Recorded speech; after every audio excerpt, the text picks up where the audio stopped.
ফিলিস্তিনি জনগণের সমর্থনে এবং লেবাননের ওপর অব্যাহত ইসরায়েলি আগ্রাসনের প্রতিক্রিয়ায় শুক্রবার একটি সিরিজ অপারেশন চালিয়েছে হিজবুল্লাহ।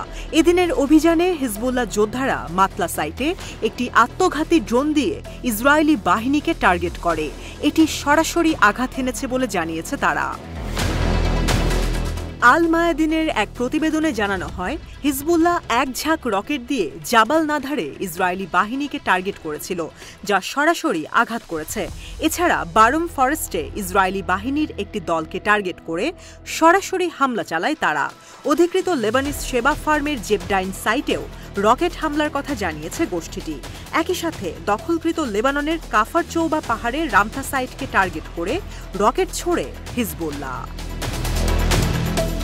আল মায়াদিনের সংবাদদাতা জানিয়েছে, লেবানন থেকে অধিকৃত সেবা ফার্মস এবং কাফার চৌবা পাহাড়ে ইসরায়েলি অবস্থানের দিকে সরাসরি গুলি চালানো হয়েছে। অন্যদিকে ইসরায়েলি মিডিয়া জানিয়েছে, লেবানন থেকে মেটুলা বসতির দিকে 2টি রকেট ছোড়া হয়। আল মায়াদিনের এক ভিডিওতে দেখানো হয়েছে, একটি ইসরায়েলি ড্রোন আদাইসেও শহর এবং এর আশেপাশে হামলা করলে বেশ কয়েকটি স্থাপনায় আগুন ছড়িয়ে পড়ে। ইসরায়েলি হামলার মধ্যে রয়েছে কামানের গোলা, ফসফরাস বোমা এবং মেশিন গানের গুলি। দক্ষিণ লেবাননের বেশ কয়েকটি গ্রামে কামানের গুলি দিয়ে কেফার কিলা এবং আইতা আল শাব শহরে হামলা করা হয়েছে। ইসরায়েলি মিডিয়াগুলো বলছে, এত কিছুর পরও বিচলিত হয়নি হিজবুল্লাহ, বরং 1 বছরের জন্য ইসরায়েলকে পঙ্গু করে দিয়েছে তারা।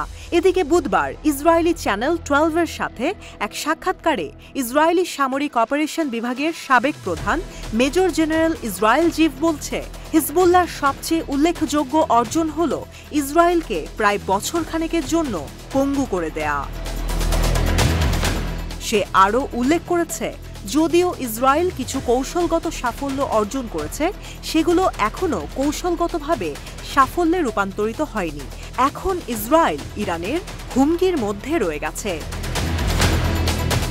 জিভ পরামর্শ দিয়েছে, কায়রোতে আলোচনার মাধ্যমে গাজায় একটি যুদ্ধবিরতি চুক্তি সম্পন্ন করার মধ্যে রয়েছে একটি সফল সমঝোতার চাবিকাঠি।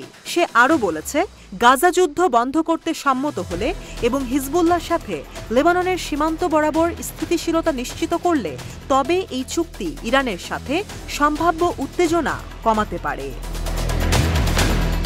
এদিকে উত্তরে বসতি স্থাপনকারীরা যে সেখানে গভীর শূন্যতা অনুভব করছে তার চিত্র তুলে ধরেছে ইয়দিয়ত আহরনথের সাংবাদিক নাহুম বার্নিয়া।